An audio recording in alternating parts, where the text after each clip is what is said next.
Welcome to Change Starts Here, a Franklin Covey education podcast for K-12 leaders driving meaningful change through bold thinking, real stories, and proven strategies for lasting impact.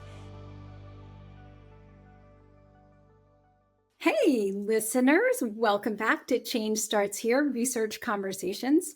I'm Kim Yaris, and today we are digging into why our brains tend to notice the not so good more than the really good, and what we can do to retrain that instinct. I'm going to share with you some inspiring research about what's going well in schools right now, and then share two simple strategies that you can use to train your brain to see more of the good. All right, you ready to get started? Let's go. When life gets busy, stress has a way of narrowing our focus. The hard things start to feel bigger. The good things start to fade into the background. And the truth is, this doesn't happen because we're negative people. No. That is not it at all. It happens because our brains are wired for survival, not celebration. So deep inside the brain is something called the reticular activating system. Now, bit of a mouthful, I know. So from here on out, I'm just going to call it the RAS, reticular activating system. So think of the RAS as a bundle of neurons sitting in your brainstem, connected to your senses. So the job that it has is to filter out the filter through the massive amount of information that is coming at us every second and decide, what do I pay attention to? And what can I safely ignore? So think of the RAS kind of like, this may not be, appropriate for school audiences, but think of it as like your brain's bouncer.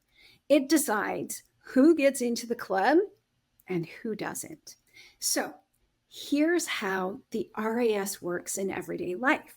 So let's say my husband comes home and he says, I think our next car should be a Toyota Highlander. Now I don't know one car from another. My mental bouncer hasn't been letting Toyota Highlander into the club. I couldn't have picked one out from a lineup if I tried. But the moment he says it, suddenly I'm tuned in. My bouncer stamps VIP on that information, right? And now I see Highlanders everywhere, in parking lots, on the highway, at the grocery store. I can spot them without even looking at the marking on the back of the car. See, that's the thing about the RAS. It's always at work. And for you listeners, at this very busy time of the year, it might be tuned in to the stress. And when that happens, our attention flows to things like the interruptions, the paperwork, the behaviors. And before you know it, your internal club is packed with every hard moment of the day, and the small wins and quiet successes are stuck outside in line waiting. But when you intentionally shift what you're paying attention to, when you tune your bouncer to look for connection, effort, progress, joy, you start noticing things that you did not see before. So the student who asked a thoughtful question, you notice that. You notice the class just transitioned without me reminding them. You notice your sweet coworker from next door just came in to check on you. See, those moments, they were always there. It's just your bouncer wasn't prioritizing them yet, right? Okay, so why talk about this? Because understanding the RAS gives us power. We understand it. It means that we can reset it. We can intentionally recue our focus toward what's working, even in a world that feels like it's pulling us in the opposite direction. And so today, in the spirit of the holiday season and celebration, I want to help retilt that lens by sharing some research, some bright spots that serve as a reminder of the incredible work happening in schools right now. Now, these findings are not small. They are not fluffy. They are concrete indicators of the awesomeness happening in schools right here, right now. So, the first findings I want to share come from a study conducted by Gallup and the Walton Family Foundation.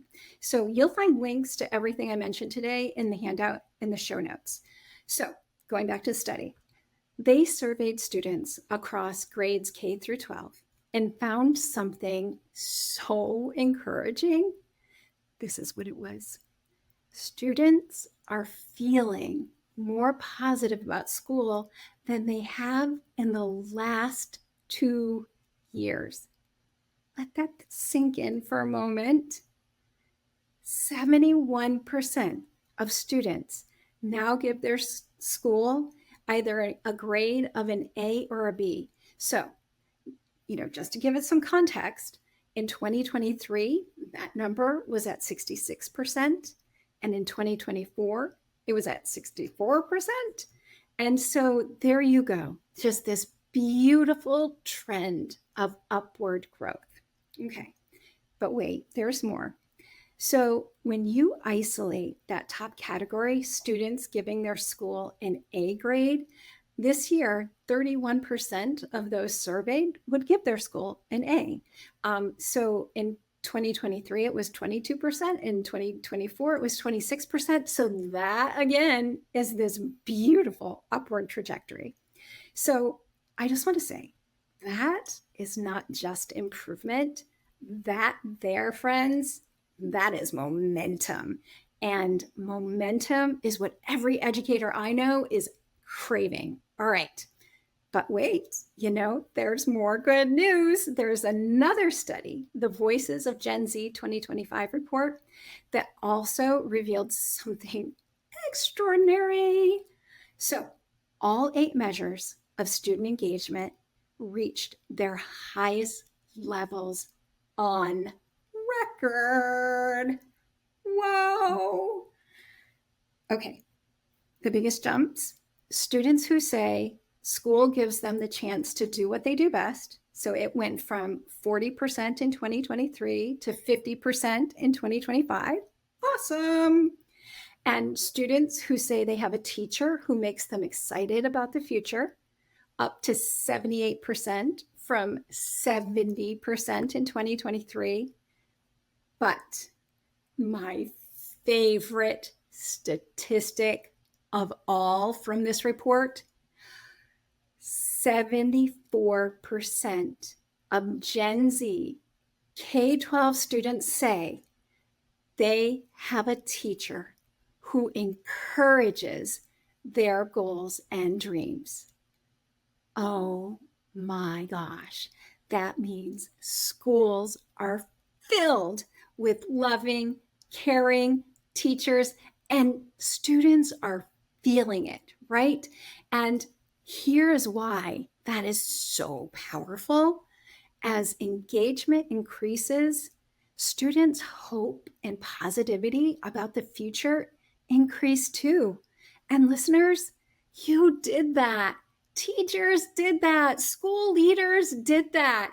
These gains, they don't just happen. They happen because of you, the adults in students' lives. You show up, you connect, and you care. So we've been talking about the reticular activating system and how understanding it gives us the power to redirect our attention.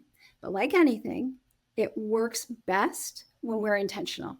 So I want to share 2 simple strategies that can help train your focus to notice the bright spots more often. All right, first one, very simple. Create a daily bright spot cue. So pick one thing at the beginning of each day to look for. So it might be a student helping another student, a moment of engagement, a student taking a risk, a small sign of progress. So once you tell your brain what to notice, it starts finding it everywhere. Okay, second strategy is prime your brain to think at the beginning of the day about the question you're going to ask it when you get to the end of the day. So lots of times at the end of the day, we get there and we say, what didn't I get done? But when you tell your brain, I'm not going to ask that question. I'm going to ask, what went better than expected today? That means that all day long, you're going to be looking for that kind of thing. What's going better? Or maybe your question will be, where did I see leadership or kindness or effort today? So questions cue the RAS, and better questions equal better noticing. All right, listeners, we are just about out of time. But before we part, there are two big ideas from today's episode that I am hoping that you carry with you. The first is this: your brain is wired to notice the hard things, but you can intentionally teach it to see the good. And second is this: there is good stuff happening. The research proves it. And you are a huge part of making that great stuff happen. All right, listeners, once again, it has been my pleasure to share this time with you. If today's message resonated, please share it with a friend or a colleague, and be sure to like and subscribe wherever you listen to your podcast. And so for the rest, let's keep shining a light on the bright spots together, and take care and have a joyous holiday season. Franklin Covey Education is a trusted partner in developing leaders from the classroom to the boardroom in over 8,000 schools in over 70 countries.